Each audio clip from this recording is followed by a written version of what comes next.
me tell you of the days of high adventure.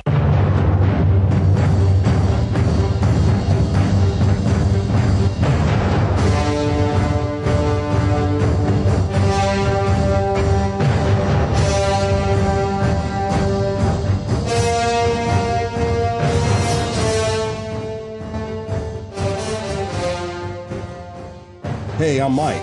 And I'm Kevin. And this is 6 Degrees of Schwarzenegger, the podcast where we take a long, hard look at some of your favorite action movies from the era of Arnold. Schwarzenegger is the icon of the genre, and we're taking a deep dive into some of these 80s and 90s cult action movies and breaking them all the way down.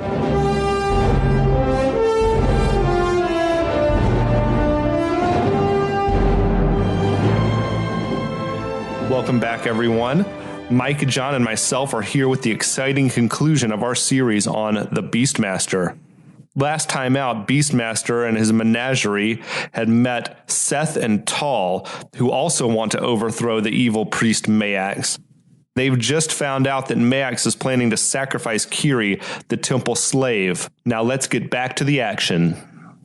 So I guess after they figure out that Kiri is being taken for a sacrifice. Right, she's dressed for sacrifice. Yeah, she's been taken for sacrifice. They decide to go rescue her. Mm-hmm. And so I don't know how they did this, but they roll up in the ferry. Group, the priest and the slave girls are walking towards a ferry, and these guys are sort of in cloaks, like they're in disguise. You see Seth and Tal and Dar like pulling the ferry like in disguise. Right. So they must have probably took out the guys who really operate or did something. Ferry. Yeah. Like that poor ferry guy. Like he's just doing his job. Right. He's an accomplice. Yeah.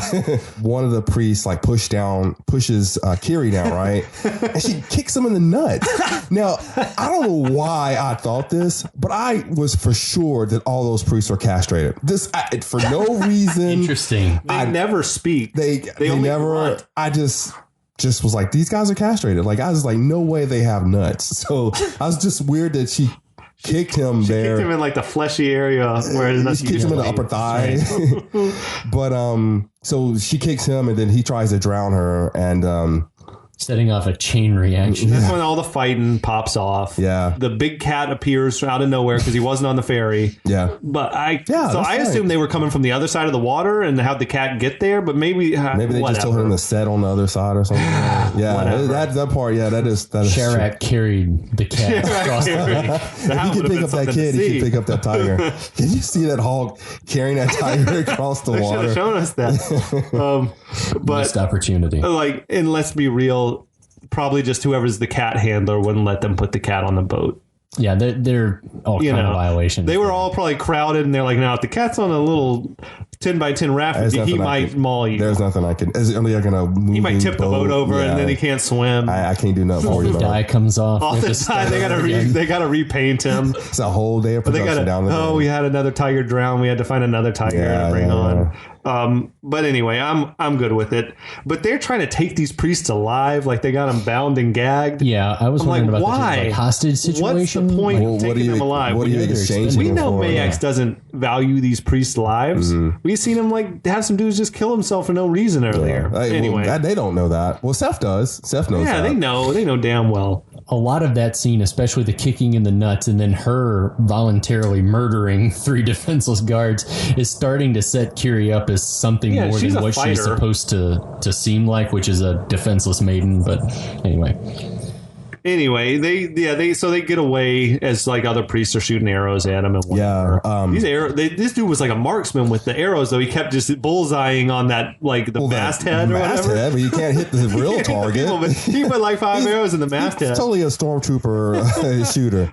But I thought it was weird that Dar cut the rope because it's like, aren't they just gonna drift away? Like, how are they gonna get to the other side now? It's not like, and they're all laughing like, we made it. And it's like, I mean, you're not really any farther away than you were before you. Yeah, exactly. We're like, what if there's a waterfall at the end of this? You're still within arrow range. Like, I don't know. Yeah, they weren't very far. That was silly. You could have thrown a rock and hit those guys. But they get away, and like Kiri on the boat sort of just offers herself up to Beastmaster. Oh, she totally holds out. Isn't he like to Tal, like, send your cousin over? Yeah, Tal's like, will you help us? And Beastmaster says, why don't you send your cousin over to ask me and we'll find out. It's like, it's super creepy. And then she's like, will you help us? And he's like, I don't know, I'm kind of busy. Yeah. It was funny, but at the same time, then she just dove on him like tongue first. Yeah. And they're like full on like fucking going at it in front of Seth and Tall, who's her cousin.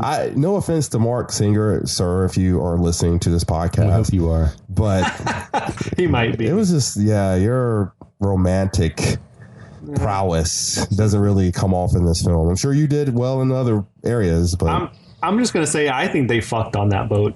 I think right in front of Seth and Tall, yes. I'm not convinced. Yes. I need some. Seth was doing earmuffs on Tall. I don't know, man. Or letting him watch. I don't know. They get back on land. They get back on land and Rue is back with them. So I guess Rue was just walking along the riverbank following the boat. I don't know. That bothered me too. And then they decide, hey, let's split up. Did they? Well, Seth's like, well, I'll meet you in 2 days. You guys go without me, the best warrior of all of us. And here I thought that this was going to be the moment where Seth went to do like he said that they were doing earlier. Come back with the army. Come back with an army. But no. He doesn't really. No, he doesn't do that at all. There's no reason for them to split up. And if they're going to split up and send somebody off alone, then send Tall off alone. Why is he a kid? But if you're going in there to try to bust Zed out... Kevin's not convinced. You bring your best fighters. Oh, yeah. At the end of the day, it doesn't matter. But what cracks me up is that Eagle, Sherak, comes to recruit the villager whose kid they saved earlier. This is what you were talking about earlier, and he's like, why me? Like, motherfucker, you forgot already? He called himself a coward, too. He's like, I'm a coward. Yeah. It's like, you're ungrateful as hell, though. Yeah, they did save your daughter from death.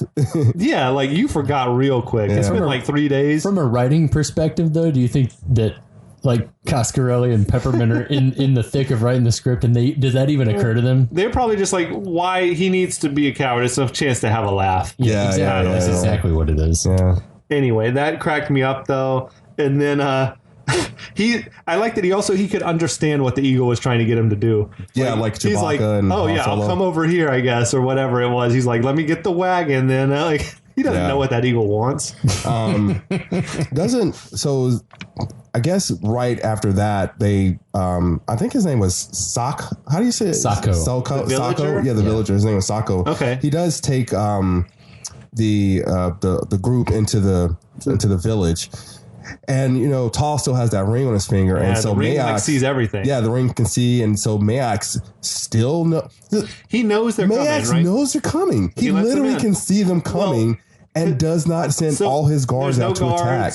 He left no guard, which lets them walk into the palace. He probably did that on purpose to lure them in. Why? I think. I just don't understand. It's like, it's the dumbest bad guy. Like, why, if you can literally see the person coming to attack you. For me, the fact there were no guards should have been a red flag.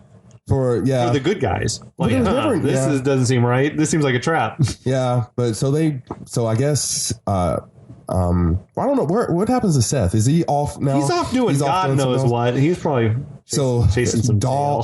So Dar and taking the rest of the day off. He's like getting drunk. So Dar and Tall and Kira all go into the pyramid, right? Yeah. And this is another scene that after I saw the movie kind of stuck out to me. Yeah. They walk into that pit of, do they name them? Yes.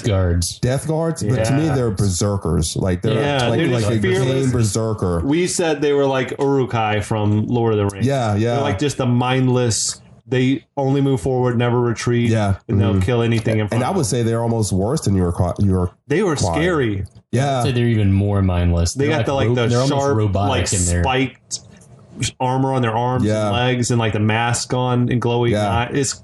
They were super effective. Yeah, they were really badass. Stuck with me. When he walks through the little pit and they stick their arms out and they're clawing at him. I mean, think about the people who have gone through there and didn't make it. They basically got ripped apart by these guys. Sure. Oh, yeah. So I was like, man, that's really cool. And so he had to jump up and he's shimmying crawl across the top.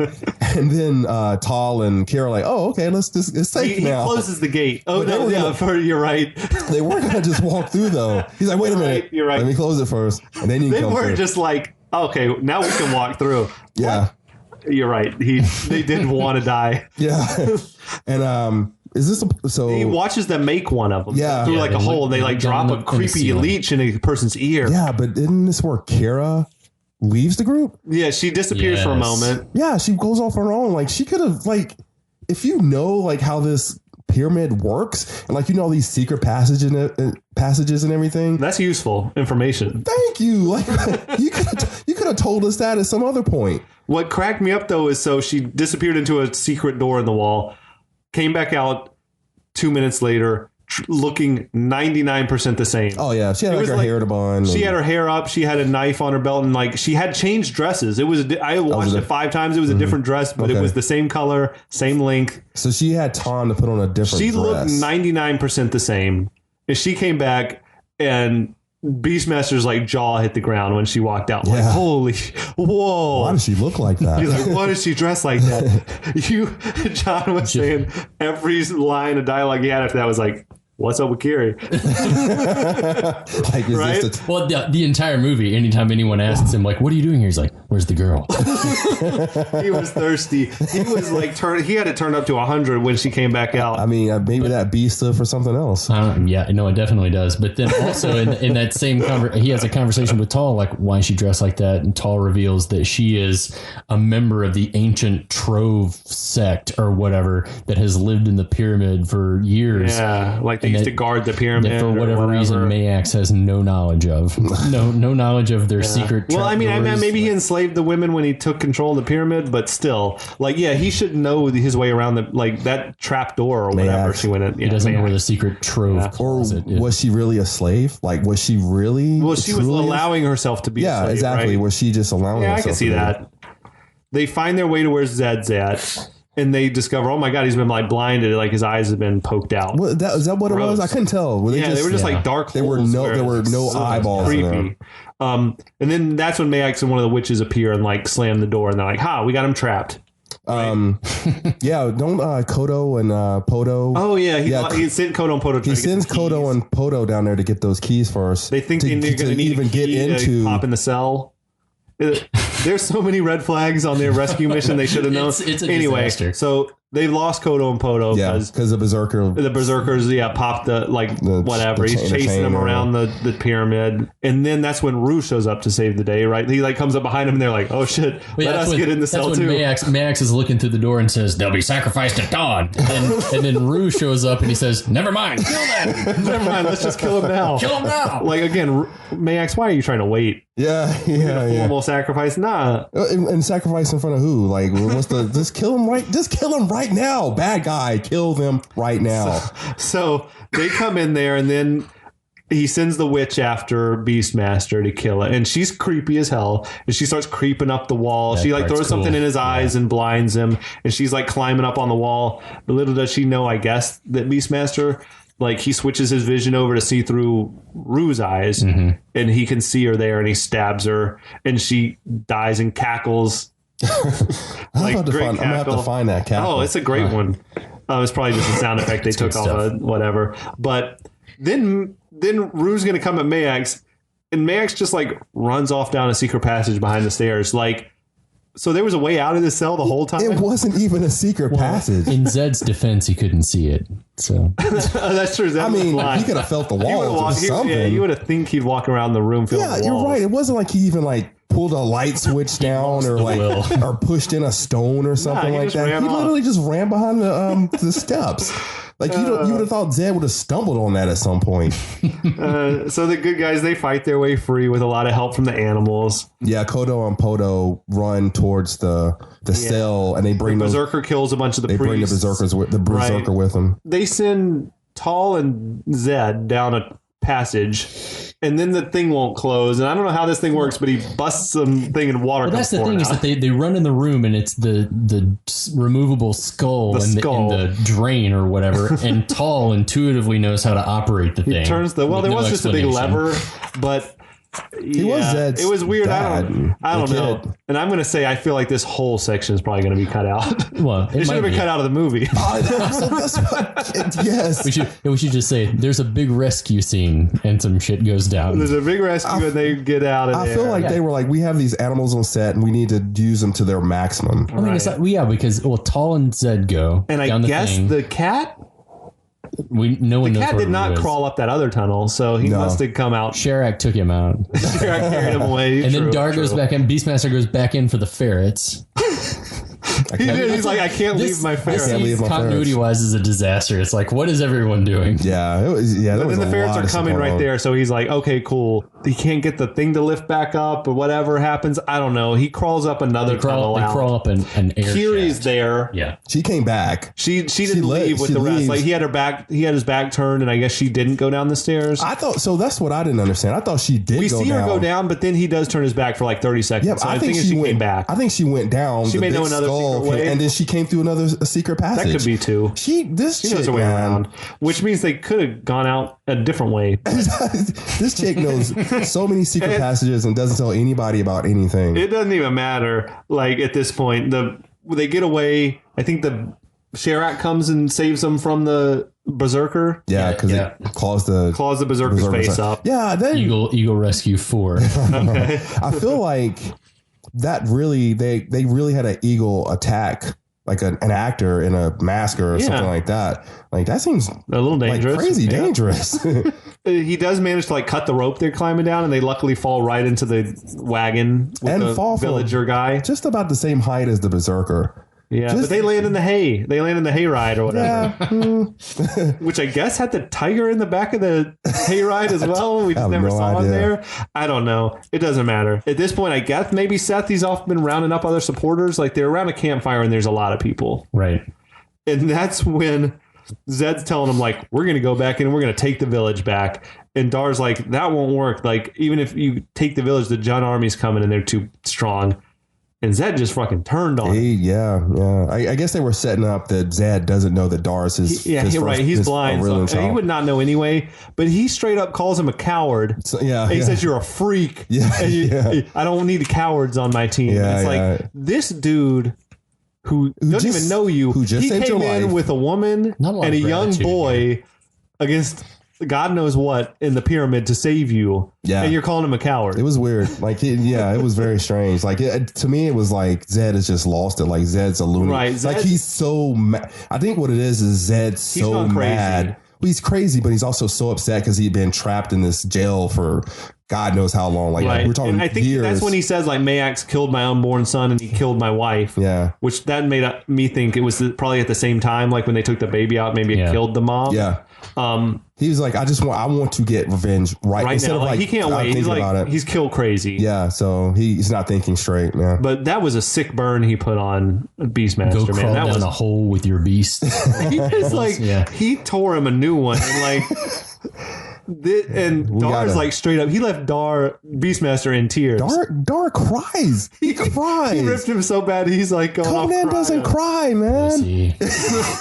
King Zed, that was harsh as hell for real, though. Yeah, man. Like that, he called him a freak. Like he's probably self-conscious already about his powers. All the kids used to pick on me. He's like, I talk to you're animals. a freak. So you got a blind guy calling you a freak. But here's the thing, like Dar. It seems like Dar should be more upset because he's getting rebuked by his father. But he doesn't know. But he doesn't. I feel like I think he doesn't know. I know, but what I'm saying is I feel like that's the way it should have played out. Like that he knew that it would be hard. Like that's why he's like crying because he's like, oh, my dad doesn't want me or he's not taking me back. But that's not the way it's shown on scene in the movie. He like embarrassed him in front of Kiri. Probably. He's like, man, I was about to hit that. That's when Kiri comes up to him and he's like, will you come with me? And she's like, nah, that's cool. She's like, I'm going to stay here, though. I thought she chased after him. She did chase after him, and he's like, will you leave with me? And she's like, nah. Yeah, she chased after him to say, I'm going to stay here and die with Zed. I just want to let you know I'm dumping you. She's staying with her family. Don't wait for me. So Maax, though, he's using the eye ring, right? He overhears the whole plan. Which, honestly, it's interesting to me that the eye ring can also hear. Like, they should have been an ear ring also. Well, it's the same with the eye creature, the demon in Big Trouble in Little China. Yeah, he sees and hears sees everything. Hears all, yeah. Anyway, that works for me, but, like, Seth gets wise to the whole thing. He sees the eye. That eye effect, I gotta say, is really cool. Yeah, I don't know how they did it. It was very cool. It didn't look... Some kind of remote or something. Yeah, that was super cool. Muppet. But Zeth, like, pokes the eye out with a stick or whatever, and more cackling from the witch, and like, but blood comes out of the ring. It was like a cool effect. No, they did a really good job with that. So Seth is like, yo, we got to abandon this plan. Like, he heard everything. And Zed's like, no. Yeah, he's going crazy at this point. He's a lunatic. We're going to do it anyway. We could just change the plan, sir. No, you coward. I mean, in his defense, Maax always knows what's happening, and he doesn't change his plan. So then off screen, a big battle happens because we got Beastmaster. He's roaming the countryside with his beasts, and that villager turns up again, and he's like, you got to come help us. The attack failed. Everyone got captured. They got, Kiri and Seth and whatever. They're going to sacrifice him in the morning or whatever it is. Right. I feel like they were saving money by cutting that battle out. I was about to say, I feel like they filmed that, and they were like, "Oh, we can't. We got a 3-hour movie. Yeah, we can't make this 2 hours and 30 minutes long. This is not this is not Lawrence of Arabia. Yeah, they totally, they filmed that scene. And they just didn't put it in. They should have filmed it anyway. Yeah. So Beastmaster, he kind of comes back in and he rescues everybody. Right. This is where Maax, how many times do you have to get burned to realize you should just kill your enemies while you have them captured? Yeah. Like, because he's like, no, we got to save them for sacrifice. Yeah. Which, of course, Beastmaster by himself. Right. And with his unchallenged. Animals. Yeah, unchallenged. Well, because he runs on a horse? And yeah. Oh, yeah, because dude had a horse for him. Yeah. Yeah, there's plenty of horses in this movie. He runs through like the villagers or whatever, and he throws Kodo and Poto onto like this wagon. And they shurikens. Yeah. They free Tal and Seth. And so now like the three of them basically storm the pyramid. Dar gets up to the top and he's fighting all these. He's ready to kill Kiri at this moment. Maax is. Yeah. Mm-hmm. And for whatever reason, he gives up on that plan and he runs over to Zed. Yeah. Like why not just kill Kiri and move on? You know why? Because Maax knew that. He's seen the hand. He knows it's Maax knew that Dar was the son of Zed. And he reveals it to him at this moment. Yeah, he's like, and then Zed's like, oh shit, that was my son this whole time? And I think, Zed's like, whoa, and Beastmaster is like, whoa, that's crazy. Yeah, I mean, that's really kind of cruel because he kills him right after that. Yeah. It's like he kills him. Psychological move. Yeah, kills him after telling him his son was alive the whole time. It's her cousin too. So it's like true. He's like, oh man, I just fucked my cousin. They should have had that shot. That had him rattled. Where she was like, wait a minute, that means... But Dar and Maax fight a little bit. He stabs him in the gut, and he seems like he's maybe dead from a gut stabbing, whatever. Then, but he's not dead, right? He comes up behind him, and he's like, oh, he's about to get him. And that's when a ferret does a thing that a ferret can't do in real life. Like, he springs himself probably 8 feet through the air into his neck. How do you know that? I've been around ferrets in my life. I got ferret experience, and they don't jump like that. You got ferret experience? Cred. Yeah, I've handled ferrets. The ferret jumps out of, what is this, satchel or something like that? No, they're running up the stairs. Yeah, he jumps off the stairs. So he's below him on the stairs and jumps up to like throat level. So if that ferret was a human, he jumped like a building. Right, but I think they do have some special powers that they, like the Beastmaster and whatever. I'll give them that. Yeah, I mean, all he did was bite him on the neck. He bites him in the neck. Well, he sort of panics and falls in the fire. Yeah, but just from a bite on the neck. I could see that. You'll also note that during this part that the Beastmaster's attention is 100% on Kiri. Otherwise, he would have noticed. He's like, come on back to my hut. Otherwise, Kodo would still be alive. Well, so he does notice that Kodo falls in the fire, though. He's like, Kodo! Yeah. Which made me wonder, could he recognize them just visually? He could tell the difference? Or does he have like a connection with each beast that when he died, he could feel it? It's kind of like if you have twins and you can tell which twin is which. I'm sure it's a lot like that. I think I would also say probably he can feel his like connection with that one sever. Yeah, I can see that too. That's rough. Yeah, it is rough. That's a rough. Yeah, it was almost moment. It was sad like the dog. It's weird they killed Maax, who's like the main bad guy, but then we see the Juns approaching, like that cloud of dust rising in the distance. How'd they know? The Juns to return? Yeah, how'd they know to come? They had said definitely earlier in the movie, like the Juns are raiding villages to the north, but they will return soon. Yeah. So I think it just happened to be they were coming back. So it's a coincidence that they just happened to come on that day? Well, I think they might have still been hours away. They came that night. Well, yeah, they arrived like later that day, but it did have them. They had time to decide, like, are we going to stay and fight, or are we going to just run away? But what I'm saying is, they killed Maax without Maax never having the ability to tell the Juns to come back, right. and I think revenge me. Basically, it's just another coincidence in a long movie of coincidences. Isn't all of life just one coincidence? I guess. Really. That's so deep. Yeah, so I guess the Jun they give us so they can see them off in the distance and they're coming. And Dar's like, we're gonna stand and fight. They have basically all day to come up. We'll make this last stand. Yeah, they got Seth, who's like a military strategist. He's like helping them. They cover up the moat. This like tar. Was that moat already tar? Or did it fill with tar? It's been like some sort of tar from the get-go. When Beastmaster first pulls up into Arak, he kind of looks over the bridge, and that's when the villagers like, we can't leave because we're trapped in by this moat. There's one way out, and the city's surrounded by tar. Gotcha. Which is the Juns have been to this village before, so they know there's a moat there. Hey man, whether it's covered or not, they should know there's a moat there. Yeah. They ride right into it. Yeah, they do. Maybe they just couldn't tell the distance. Yeah, maybe. Like, maybe it was dark. It was dark. Yeah. We'll give them that too. Sure. They don't have eagle vision. Fuck it.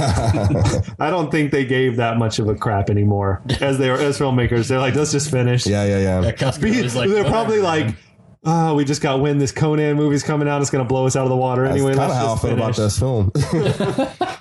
So Dar gives the eagle his amulet. And he flies off. Yeah. So I feel like the eagle just took it on its own. I thought he tossed it to him. Did he throw it to him? So he knew what he was doing with it? I think he tosses it to him.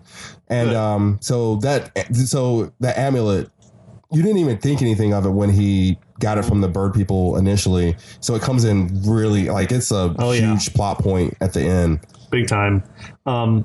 So the Juns attack, and they're like riding through the tar basically because they can do that. And there's a dude who's supposed to set the tar on fire, but he gets shot with an arrow or killed. A couple guys get shot. And now it's like, shit. That's when Tall mans up, and he runs through the gate and grabs the torch. And he even gets shot with an arrow, right? Yeah, he does, yeah. So nobody up on that bridge had a flaming arrow. They should have had a flaming arrow. Come on, guys. Yeah, that's You're right. 100%. So this little boy runs out there. So we got to send the boy out. Yeah, he volunteers, basically. Who's like their king now, as far as they know. That's why he's worthy of being a king, though. I give him that. So he lights one of the dudes on fire, I feel like. Yeah. Oh, this is actually a badass scene. When Beastmaster comes out? Because Tall gets hit with an arrow, and then I think Kiri comes out because I think she was trying to help Tall. Yeah, and then she likes to do it on fire. That's when the gate gets dropped. Mm-hmm. So it's just, I think at this point it's just Tall, Kiri, and Seth outside. Yeah. Mm-hmm. And then Beastmaster hops over the gate. And so he kicks that flaming dude into the tar. And then the drop kicks that. Yeah. Badass. It is a badass scene. It was nice. The pyro goes up. Yeah, the giant, and like, you look at it, all this stuff was practical, right? Of course. It was this giant explosion.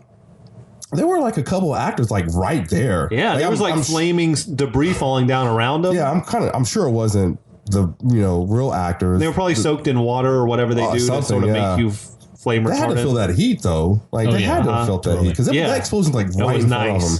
That was a nice moment. I found myself wondering, like, so then you got that probably took out half the Juns maybe. Yeah, a good portion of them, which evens the odds up a little bit. So you got the three of them really, because Tall's out of commission after being shot. They're doing pretty well. No, they're holding it down. They're doing pretty well fighting the Juns, who are still coming through the fire to get them. But no villagers are coming out to help. No, it's just like four of them. And it's like maybe they're trapped in by the gate. I don't know what the plan was in the first place. Was maybe to light the moat on fire and then have a siege, like we'll all be behind the gate? That's what I kind of inferred from it, but then when both of the torchbearers plus the little old man who was controlling the boat all got shot serendipitously at the same moment, that their plan kind of got screwed. Yeah, so they sort of they were improvising, but the villagers are like, we're cool back here behind the gate. We're going to let you guys duke it out. They should have come to help. If the villagers had come out, it would have. They would have been. They could have won. It's like, easily. Remember in Two Towers, if you remember that movie, when it's Aragorn, Gimli, and Legolas. So it's a situation a lot like this one. Well, where you send 3 guys out to hold shit down. Let's be real. It's a situation of we don't want to pay another 24 stuntmen. No, totally. Yeah. Why would we do that when we could just do it cheaper? We also need to give props to John Alcott's cinematography in this scene because this is one of the better looking scenes in the whole movie. You got the flame, firelight and all. No, that. it's definitely a cool scene. Nice. This is a movie that if you got like a Saturday afternoon and a 6-pack and you got nothing else to do and you're 12,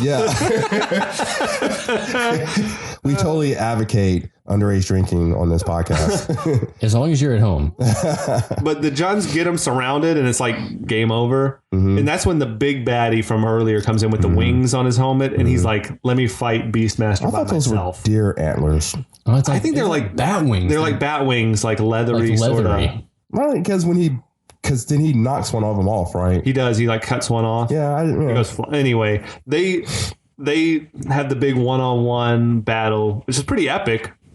Right? Yeah, Big Bad's got his mace that he can also swing with retractable blades. Oh, it's got blades. I mean, this is like I remember that weapon well. When I was watching, I was like, oh yeah, I remember that. That's cool. Yeah. Especially cool when you're like a 12-year-old. They go mano a mano for a little bit, and then he gets that big, like one of the blades stuck in his back some kind of way. Yeah, Dar pushes him down by accident. Yeah. On his own weapon. His classic bad guy gets sword or weapon stuck into tree or bridge, and then good guy kicks them into their own weapon. Like a true badass, though, he keeps fighting. Oh yeah, like he came at him with the thing sticking out of his back, and then Dar like kicked him or threw him, slung him into the fire. Are the Jun? Are they human? They're human. I think so. They're just like warriors. And there are 20 of them standing around watching it happen. Not killing tall Seth or Kiri. Right. At that point, they could have at least taken out the others.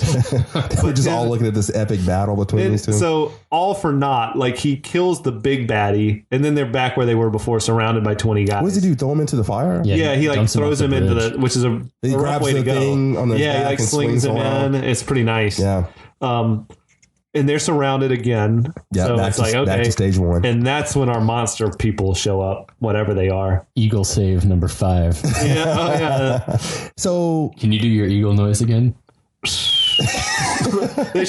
They had that sound effect throughout, and every time it comes on, it makes me smile. I will look forward just for you, Kevin. It's on like the list. There's like list of overused sound effects, like the Wilhelm scream, and all this, and the eagle cry is like up there. Okay. So these bird people, they can fly. Are they in agreement with this? They can fly, right? How'd they get there so fast? How'd they get there that fast? They didn't walk. They have wings. Like they don't seem like they walk fast. No, ever. They walk. I think they fly. And there's even a moment they turn a bunch of dudes to goo. Yeah. And then like Beastmaster and one of them has a moment where they're looking at each other like respect. And then the point of view like raises up into the sky, which I take it was one of them flying away. But they didn't fly away like flapping wings fly away. They kind of just hovered away. We never see one fly. No, they couldn't afford that. But what I'm saying is that like they could have at least like even if you're just gonna raise them up on like a dolly or crane or something, like have them flap their wings. Give me man. something. Yeah, like you made a little there. Like you made that toddler fly with the eagle. You could have made that was their whole like budget. You could have had a dummy of one of these things fly off. Yeah, you're right. They were probably broke at this point. They're just trying to finish in any way possible. That's when, though, they get me. They're like, Seth's like, raise the gate. And then the villagers just raise the gate up like it's nothing. See, I thought maybe the gate's broken and they're trapped inside. They can't come and help. Nah, they could have helped anytime. There were no, like, I can understand the villagers not fighting. There had to be like, some kind of security. Any guards, anything? Where these guys all were like cheering when they said, let's stand and fight. And they're like, no, we're cheering because you 3 are going to fight. We're going to be back here in the back. Yeah. That was kind of weird. Maybe they were ordered. They were reinforcements. Yeah. But then, so it's like post-battle, Seth is talking to Beastmaster. And he's like, oh yeah, Tall's going to be all right, but you're the rightful king because you're the firstborn son. Well, he finds out because he looks at his hand.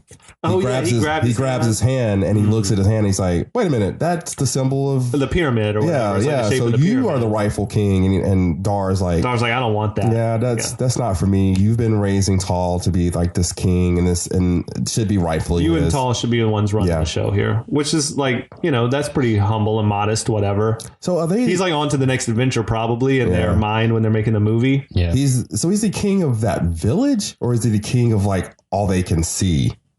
It's going to be a pretty big swath of land, I think. Because if he's just the king of that village, it seems kind of small. The village is small. I think it's got to be a larger surrounding area. I kind of figure Arak is the capital city of the land of probably still named Arak. I will say I realized this as I was watching it. So this is if we think Beastmaster's 25. Which Mark Singer was really in his 30s. 34. But looked like he was in his 50s. But I think, let's say he's 25. I can't give him like teenager status. John Amos, Seth, looks exactly the same as he looked in scene 1, which was before Beastmaster was even born. Like, this dude, they didn't old age him up at all. He looks good. Yeah. I just don't know if he'd be like a different race of man that doesn't age the same as other people. Like, is it that kind of movie? I think once you hit like a certain age, like you change a lot from kid to man. They aged up Zed a ton from the beginning to the end. Yeah, and then even Zed definitely, and even YDF, even Zed and Dar's father, they aged him up a lot. They just grayed his hair out. Yeah, but they didn't do anything with Amos. They didn't really do anything with Maax. He was a fit dude, man. Yeah. Yeah, Maax looked the same as well. You're right. Yeah. Whatever. He did. Well, so we don't know what he had underneath that head. Chainmail. He had a full head of hair. He could have a full head of hair. In the first scene, he was wearing. Maybe he was completely bald, and then he spent the next 2 decades growing out that top knot. He did have a long ponytail kind of thing. How do you do that? Because John Amos was no way he grew that, right? They glued it on his head. Is that what it glued? They must have. Yeah, there's no other way you can attach it. Spirit gum, my friends. Yeah. I don't know enough about acting to. But so he's going to leave like the loner hero guy that he is, right? And then Kiri chases him down, and they make out on top of a rock. Yeah, that's kind of it, right? Well, and don't we? And then we see. Is she going to come with him? Do you think? She wants to. No, I think she does. I think they go off together. He's not, after all the thirst he's shown this whole movie, he's not going to be like, nah, I'm good. You stay with the village. I don't need yours. I don't need your companionship. We also see, I guess Poto's the ferret that's still alive, right? So we see that Poto and Kodo got busy. I know. They they were probably like fucking in that sack. I think in the commentary, Coscarelli talks about how the 2 ferrets that they used primarily were both male. Of course. Oh yeah. So they adopted those kids. And that is that moment when like the tiger Rue comes up and straight like gives them a little butterfly kiss. Like they touch their noses together. I was like, no, that violates the food chain. I was like, no way that tiger didn't bite one of those ferrets. I mean, that tiger was well trained because it should be every instinct to tell him to eat this thing. Absolutely. Like I can't. Yeah. Oh man, but yeah, that's Beastmaster. Yeah, that's Beastmaster for it. It is. It's a like I said, if you have a Saturday. And it's on YouTube for free. It's on YouTube for free until they take it down. You have no excuse. Check it out. You have to watch this film. You got to. You won't be sorry for long. All right. Well, Mike and I will return soon with something else. Don't know what yet. Yeah, we'll be back. We'll be on it. We want to thank our friend John. Yeah, big ups. Do you got anything you want to plug? Like, do you have a Twitter account you're trying to blow up or any other projects? No, not yet. I'll let you know. But thanks for having me, you guys. Pleasure. It's been a pleasure. Do we have to wait till next year to get you back on? No, man, I'll be back sooner. Okay. Awesome. Well, we'll be back. Absolutely. Thanks.